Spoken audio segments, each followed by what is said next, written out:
Hello, everybody. How are you? How are things in your world, guys? Late night here in the Valley in Los Angeles, the San Fernando Valley.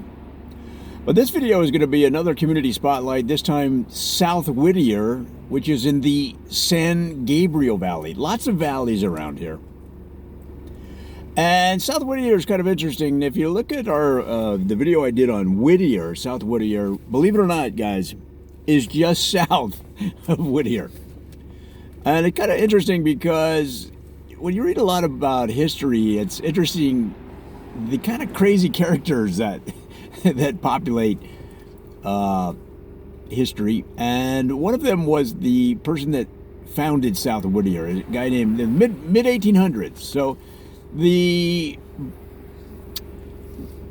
mission and the ranchos that were the staple of life throughout San Gabriel Valley through the late 1700s and the beginning of the 1800s was beginning to change.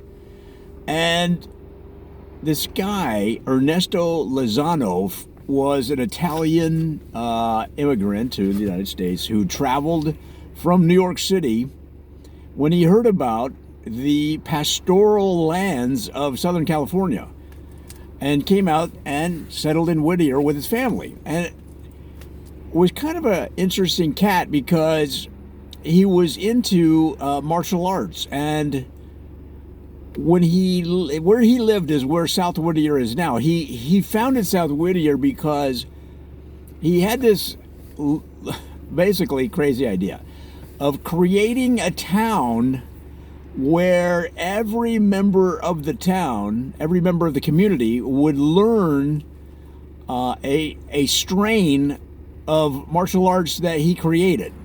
Now, he wasn't a complete lunatic.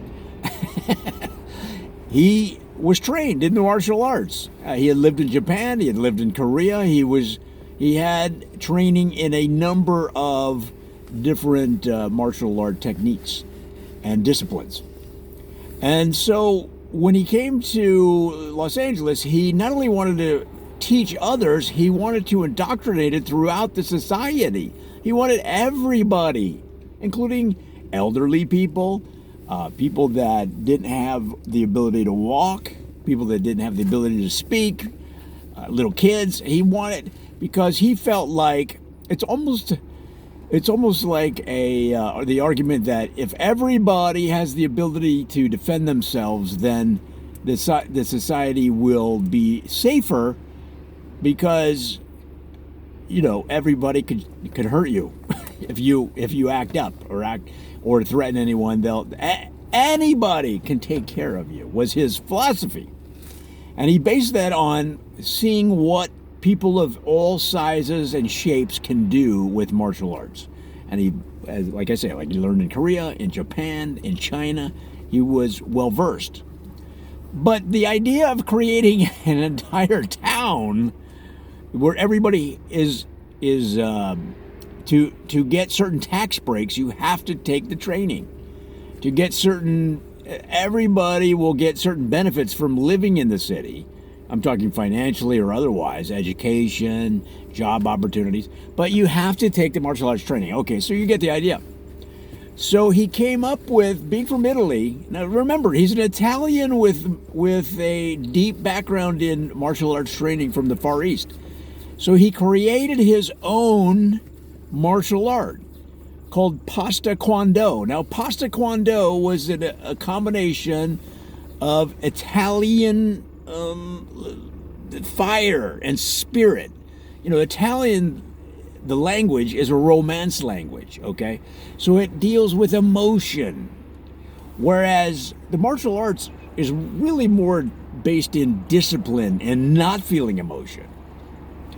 Using your mind to control your body, to not only to administer the martial art moves on an opponent, but to be able to take the punch, take the chop, take the kick, all right, to have the mental strength to withstand pain.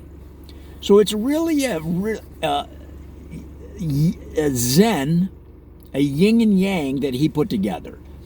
So think about this. He split off from Whittier, created his own community, said that you'll get benefits in this community only if you take this martial art training, and it's martial art discipline that he invented called pasta kwando. Now, so how does it work? So if you've ever seen fusilli or like a corkscrew pasta, he was the first one to come up with that. He would take regular noodles and then he'd toss them in the air, guys, and he'd do a roundhouse kick on the noodles. They'd go flying, twisting in the air, and come back down into the colander, ready to be cooked. After he gave them the wallop, the high speed. Now you say, wait a minute, a roundhouse kick isn't going to be able to make a pasta twist like that. This is where you may not know that much about martial arts. Neither do I. But having read into the basic history of this guy, it's amazing that the punching power, like if you're watching on TV, if you're watching in the octagon, and you see somebody connect with a roundhouse kick, and the other one goes out like a light, that is some real stuff. You're talking about a high speed. Not only is it the high speed of the twisting roundhouse, but it's a leg kick, much more powerful than a punch, because of the strength of the leg, the length of the leg, which adds to the speed. So it's going to knock you out, and so therefore you can believe that when they toss the pasta in the air in the mid 1800s, and he's like, oh, yeah! Right?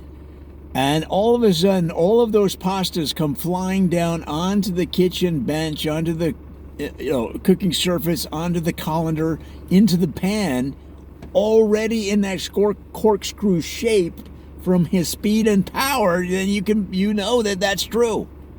Okay? So this guy used martial arts to create different types of pasta. A lot of them that we see today. Have you ever heard of farfalle? Farfalle, I guess it's called farfalle. How do you say it?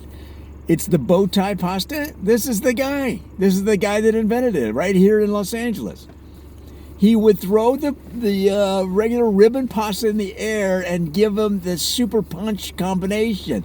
Wha-pa-pa! Right? And then the pasta rains down onto the kitchen counter, onto the cooking surface in a bow tie shape. I mean, it's really inventive. You have to give it to the guy, Ernesto Lozano. And so he then created the community, South Whittier. He did everything he needed to do to break off from Whittier. And it wasn't like we were out of here. It wasn't like a seceding. They weren't seceding. They just wanted their own space where he could run his martial arts concept. Okay. So you're asking, did it work? Well, yes, it actually did work for a long time. But the problem was that you're talking about a very rapid development of an area through that mid-1800 period into the late 1800s. And it's like any kind of trend or something that's of its time. After a while, the slow ticking of the clock starts to wear down on something, and the younger generations, they just don't want to do it. And they move on, they move to LA, they want it to be around something a little hipper, a little cooler.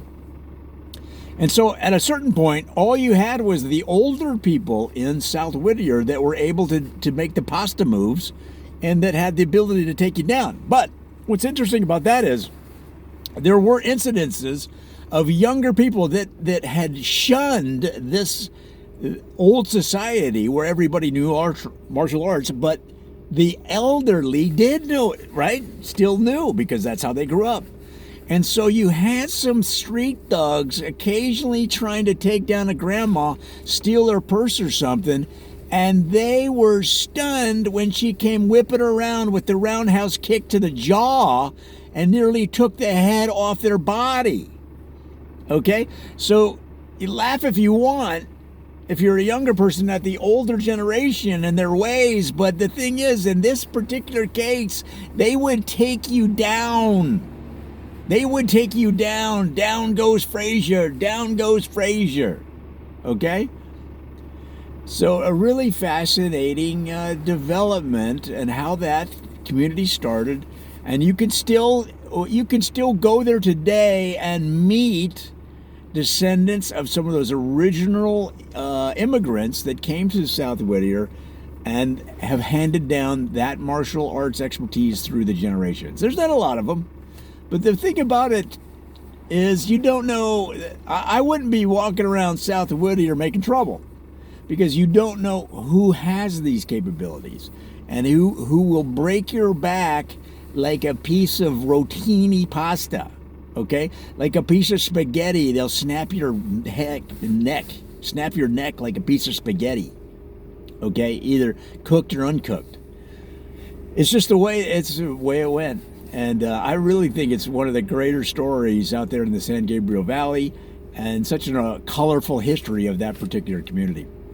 All right, guys, that's a close look at the beginning of South Whittier. We're going to have so many more videos on this particular community, as we will the others. Come on back. We're going to have a lot of fun.